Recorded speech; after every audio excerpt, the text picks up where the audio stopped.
আসলে তাহলে ৩ ইঞ্চির যে হিসাবটা এইটা মানে আপনি এইটা একটা কথার কথা। মানে যেহেতু আপনারা সরাসরি না, এইটা না, না, না, না, না।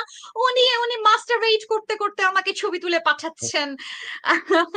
তো এখন এখানে আমি তো উনাকে মাস্টারবেট করতে, করতে ছবি তুলে পাঠাই না। তাই না?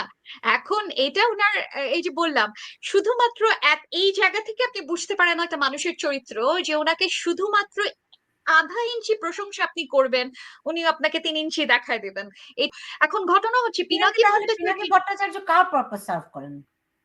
পিনাকি আমি সরাসরি যদি বলতে পারি ভারতীয় ডিপ স্টেট এজেন্টের ভারতীয় ডিপ স্টেটের পারপাস উনি সার্ভ করেন। আমার যেটা মনে হচ্ছিল যে হাসিনা নিজে আসলে ইন্ডিয়ান গভর্নমেন্টের জন্য খুব শক্তিশালী হয়ে উঠছিল মংলা বন্দর নিয়ে বা সেন্ট মার্টিনস এর অবস্থান নিয়ে, শুধু ইন্ডিয়া না চায়নার কাছেও খুব শক্তিশালী হয়ে উঠছিল। So at one point or the other তাকে যেতেই হতো।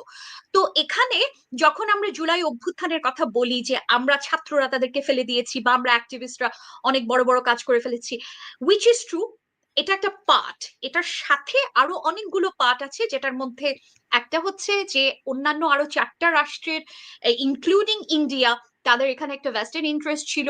অফকোর্স এখানে কিছু টাকার ইনভেস্ট, কিছু মানে ম্যাসিভ অ্যামাউন্টের টাকার ইনভেস্টমেন্ট আছে। সবগুলি সত্যি,